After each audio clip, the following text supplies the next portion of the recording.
Good morning students. Today in this video I am discussing about how movement of substances takes place inside a cell. So basically movement, or you can say transportation of substances, takes place by two methods: passive transport and active transport. You need to understand what is the difference between passive transport and active transport. See, passive transport is basically that transport method in which ATP is not required, or you can say external energy is not required.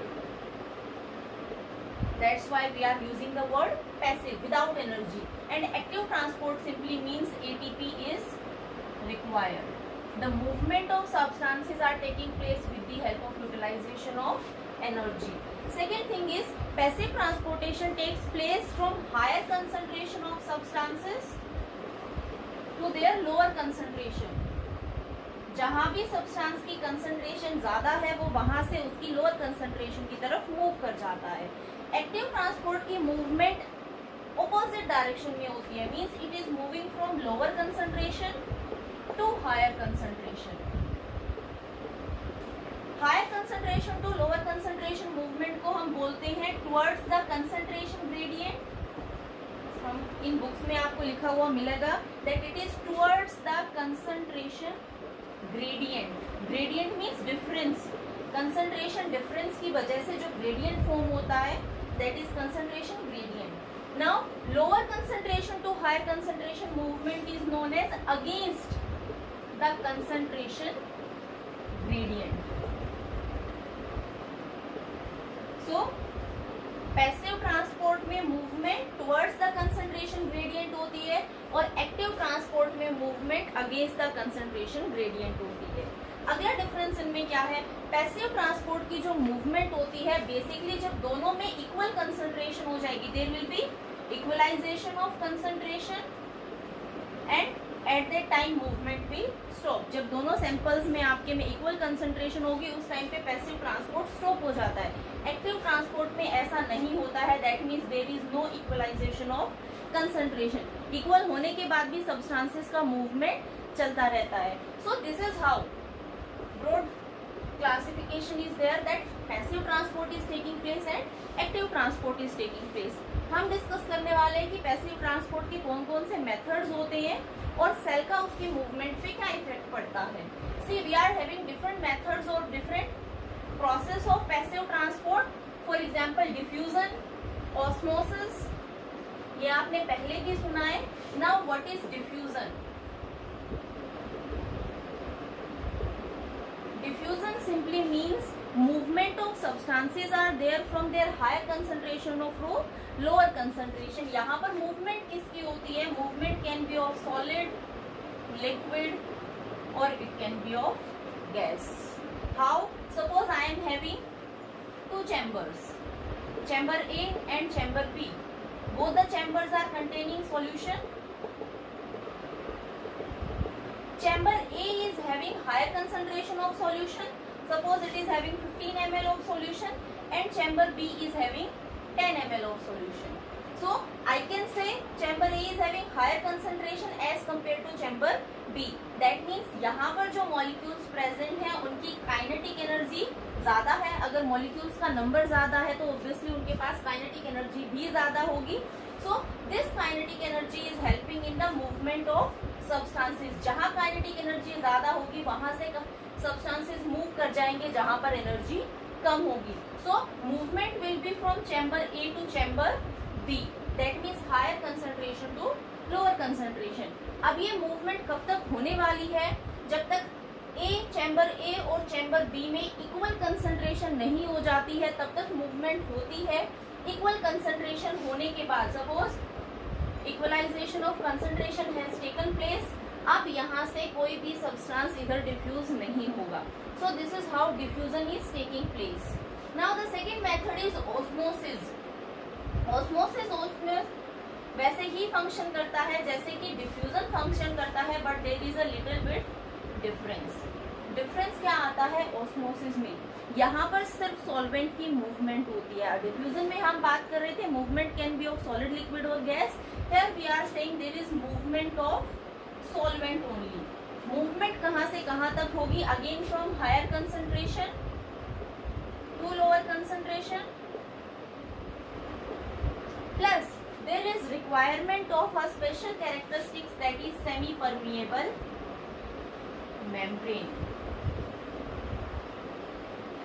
That means osmosis can be defined as movement of solvent from its higher concentration to its lower concentration through a semi permeable membrane. This is the difference between diffusion and osmosis. diffusion में semi permeable membrane की requirement नहीं होती है, बल्कि osmosis में there is requirement of semi-permeable membrane.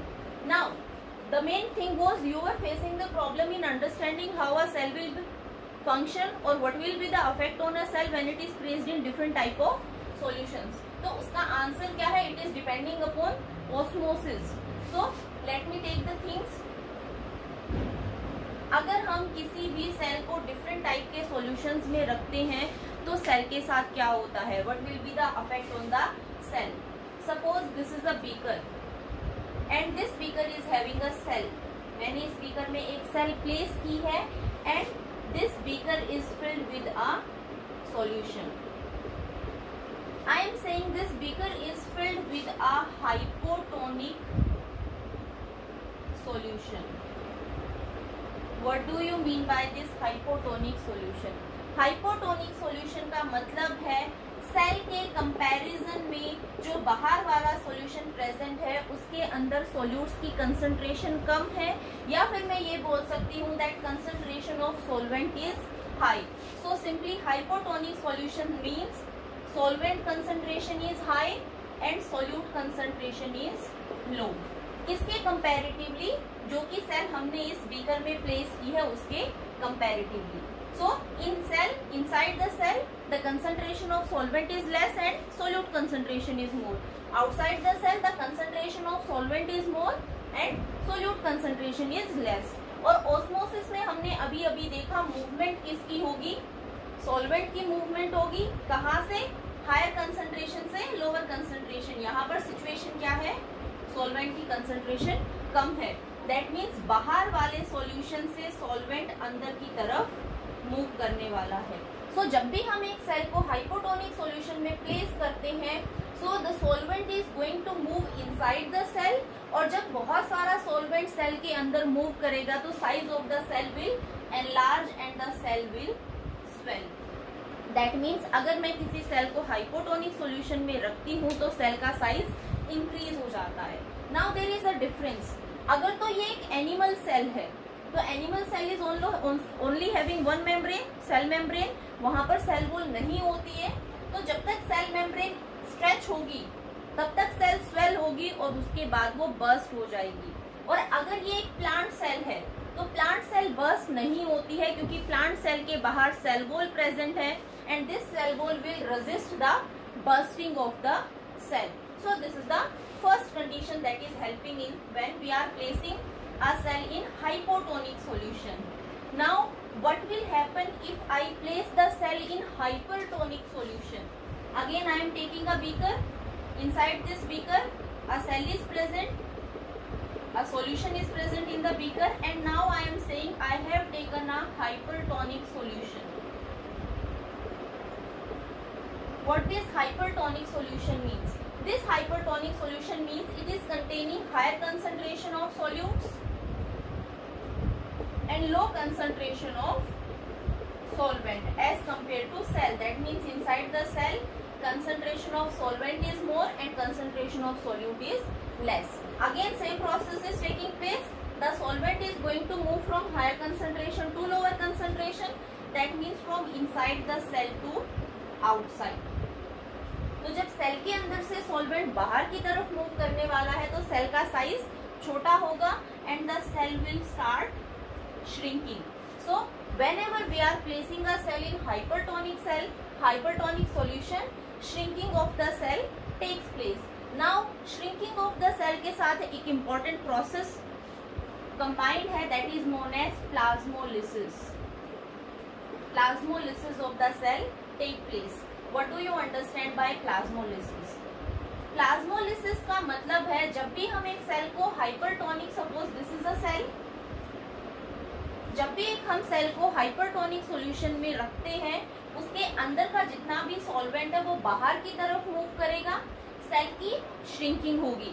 That means इसके अंदर जितना भी प्रोटोप्लाज्म प्रेजेंट है, that protoplasm is going to shrink. और इस कंडीशन को जब सारा का सारा प्रोटोप्लाज्म सेल मेम्ब्रेन के साथ अपनी कंटिन्यूटी को ब्रेक करके सेंटर में इकट्ठा हो जाता है, aggregates in the centre, that condition is known as plasmolysis. तो बेसिकली प्लाज्मोलिसिस कब होता है? जब हम एक सेल को हाइपरटोनिक सॉल्यूशन में रखते हैं। हम इसको वापस से डीप्लाज्मोलाइज कर सकते हैं।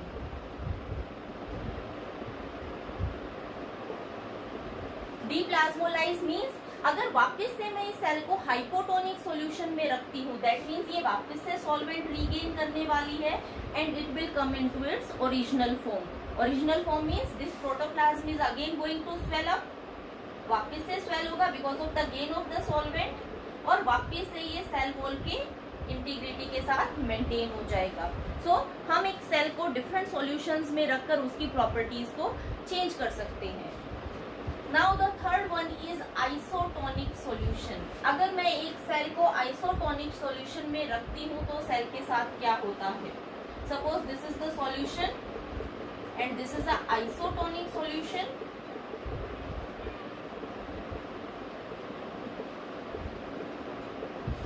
आइसोटोनिक सॉल्यूशन का मतलब है जितनी कंसंट्रेशन सॉल्वेंट की मेरी सेल के अंदर है, बिल्कुल उतनी ही कंसंट्रेशन सॉल्वेंट की मेरे सॉल्यूशन में है। That means there is equal concentration of solvent inside the cell as well as and in the solution. अब उससे क्या होगा? Basically there is movement of solvent inside the cell, लेकिन जितना सॉल्वेंट सेल के अंदर मूव कर रहा है exactly same amount of solvent is moving out from the cell. That means solvent की मूवमेंट होती है but there is always equal and opposite movement of solvent.